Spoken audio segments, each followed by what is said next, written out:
पता ही है कि मेरा रेंट का घर है, लेकिन दीवारें इतनी ख़राब हो चुकी हैं कि मुझे उसको प्लास्टिक से ढकना पड़ रहा है, क्योंकि बहुत ज़्यादा सीमेंट उतर चुकी है, कलर उतर चुका है उसका।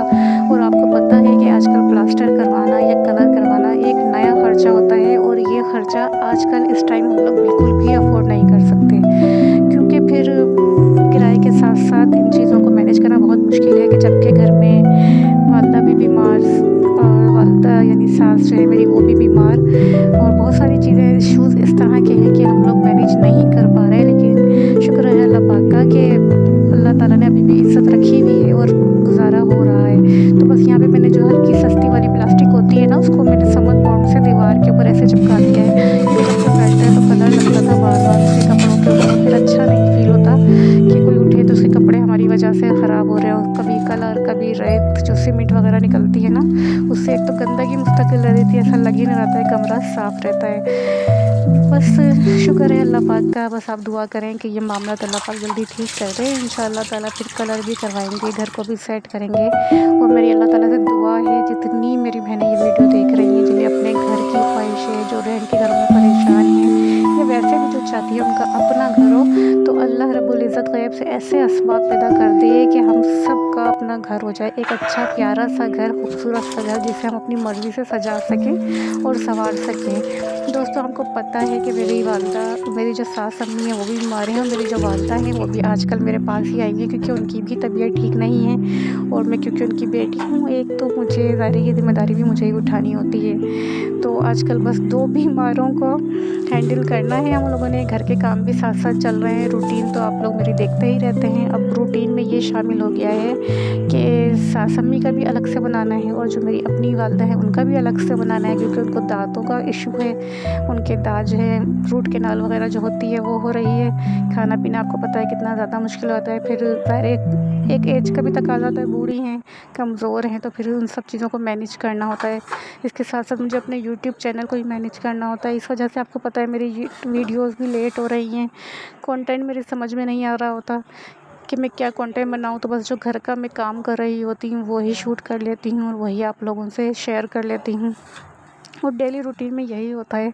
इसके अलावा कोई आर्टिफिशियल चीज़ तो हम दिखा नहीं सकते। बहुत बड़े बड़े तो घर है नहीं हमारे कि हम अपना कोई आपको लॉन दिखा रहे हों, कोई गाड़ियाँ दिखा रहे हों, या महंगे महंगे कपड़े, या अपनी सैंडल्स या शूज़ या ज्वेलरी, या इस तरह की चीज़ें दिखा रहे हों। जो भी डेली हम लोग काम कर रहे होते हैं वही आपसे शेयर कर रहे होते हैं। और ये भी सही है कि 70% हमारे माशरे में आजकल इसी तरह ज़िंदगी गुजार रही है। मिडिल क्लास जो है हमारी, ये जो आपको आर्टिफिशियल चीज़ें दिखाई जा रही होती हैं, ये बहुत कम होते हैं। 20 या 30% ही हमारे माशरा इस तरह की फैमिलीज़ बिलोंग करती हैं, वरना 70% तो हम मिडिल क्लास से भी, मिडिल क्लास या उससे भी जो नीचे होती है ना, वो फैमिलीज़ आजकल हो रही हैं।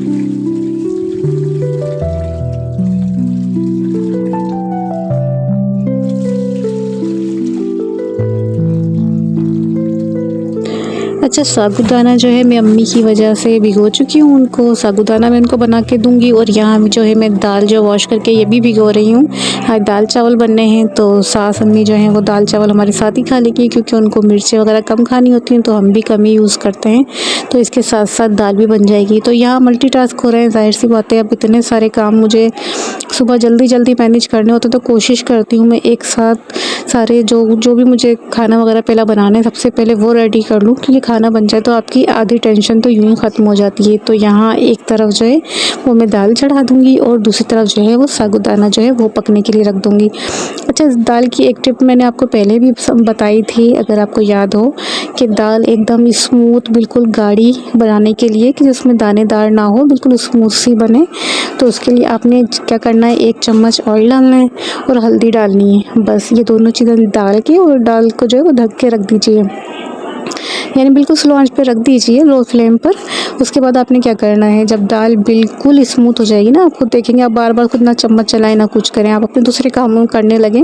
बस सिर्फ ये 2 चीज़ आपने पहले डालनी है। फिर देखेंगे आप, जब आपकी दाल पक चुकी हो, बिल्कुल स्मूथ हो गई हो, एक गाढ़ा पेस्ट बन गया हो दाल का, तो फिर आप उसके अंदर लहसुन अदरक का पेस्ट, साबुत हरी मिर्चें, नमक, यानी जो भी XYZ आप चीज़ें डालते हैं ना दाल के अंदर, फिर आप वो चीज़ें दाल में डाल दीजिए। तो यहाँ जब दोनों चीज़ें मैंने चढ़ा दी थी, उसके बाद साथ साथ मैं किचन की सफाई भी कर रही हूँ, क्योंकि एक वक्त में अगर एक तरफ का काम निपटा दिया जाए ना, फिर दूसरी तरफ बड़ी आसानी रहती है। तो मेरी कोशिश ये होती है जब मैं किचन में सालन बना रही हूँ तो बर्तन भी धोऊँ, किचन को भी अच्छे तरीके से डस्टिंग वगैरह जो किचन की है, जो अपने सफाई वगैरह यानी हम करते हैं, वो सारी चीज़ें मैं पहले कर लूँ। वॉश पे वो सिंक वगैरह धो लूँ, किचन का फर्श धो लूँ, यानी किचन का पूरा काम निपटाने के बाद किचन से बाहर आऊँ। क्योंकि जब एक तरफ का पूरा काम निपट जाता है फिर मुझे तसल्ली होती है मुझे किचन में सिर्फ मेरे खाने बन रहे हैं, अब मुझे अपनी अपनी जो घर की यानी क्लीनिंग वगैरह है वो करनी है। और इसके अलावा जो बहुत सारे काम जो पेंडिंग में होते हैं फिर साथ साथ वो निपट जाते हैं जब तक हमारा सालन बन रहा होता है। यहाँ मैंने जो गोश्त है वो निकाल के रखा था, तो मैं उसके अंदर नमक डाल के उसको ढक के रख दूँगी ताकि गोश्त की जो बोटियाँ हैं वो अलग अलग बिल्कुल हो जाएँ। इससे बहुत आसानी से जो गोश्त जो है वो अलग अलग हो जाता है।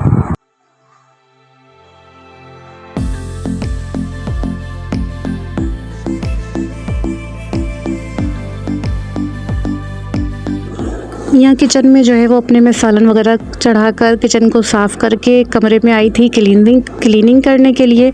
लेकिन जब मैंने अलमारी खोली तो अलमारी की हालत देख के मैंने अपना सर पकड़ लिया, क्योंकि 1 महीने से ज़्यादा ही हो गया है मैं अलमारी बिल्कुल नहीं सेट कर पा रही। क्योंकि मैं यहाँ भागम दौड़ में कभी अस्पतालों के चक्कर, कभी घर, कभी मेहमान में इतना ज़्यादा मसरूफ़ हो गई हूँ कि मैं अपनी जो छोटी मोटी चीज़ें उनके ऊपर ध्यान ही नहीं दे पा रही, ना कि अपनी अलमीरा को सेट कर पा रही हूँ, ना दूसरे घर के काम, यानी अपने ऊपर भी ध्यान नहीं दे पा रही। तो मैंने कहा अभी ये सुबह का टाइम है और सालन में दोनों जो खाने हैं वो रेडी करने रख दिए हैं मैंने, तो मैं ये हाथ के हाथ अपनी अलमीरा को पहले सेट कर लेती हूँ। क्योंकि उसकी हालत देख के मुझे कपड़े ही नहीं समझ में आ रहे थे कि मेरे कपड़े हैं कहाँ, कहीं का दुपट्टा और कहीं की शलवार, बस जल्दी जल्दी कपड़े वॉश करे और जल्दी से तय करके इसी तरह अंदर डाल दिए जाते थे। कुछ समझ में नहीं आ रहा, सारे कपड़े उलट पुलट हुए थे। तो ये मौका मुझे थोड़ा सही लग रहा था, तो मैंने सोचा कि हाथ के हाथ ये काम निपटा दूँ, वरना फिर अगर मैं दूसरे काम में लग गई तो फिर ये चीज़ें ऐसे ही फैली रह जाएंगी। तो यहाँ पे जो सारे कपड़े हैं मैं निकाल के दूसरे कमरे में लाकर अपने नीचे सारे कपड़े जमा रही हूँ।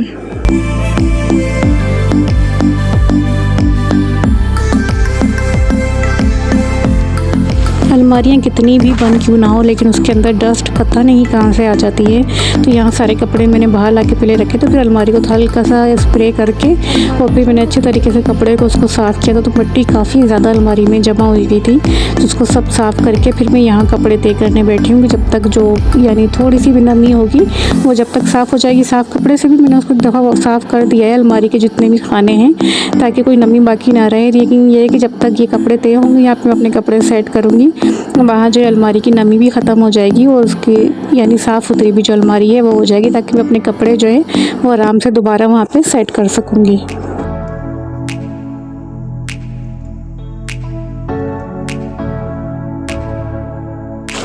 शुक्र है जल्दी जल्दी करके भी अल्लाह का शुक्र है कि 1 घंटे के अंदर मेरी जो ये अलमारी है ये सारे कपड़े मैंने तय करके रख दी हैं, और जो एक्स्ट्रा चीज़ें थी वो भी इसको निकाल के डिस्कार्ड किया है, और पूरी अलमारी अल्हम्दुलिल्लाह ये मेरी सेट हो चुकी है। जैसा कि आप देख रहे हैं कि आज ये काम भी डन हुआ, कपड़ों के खाने के साथ साथ अल्हम्दुलिल्लाह अलमारी का काम भी सेट हो चुका है। तो बस दोस्तों ये थी आज की मेरी डेली रूटीन।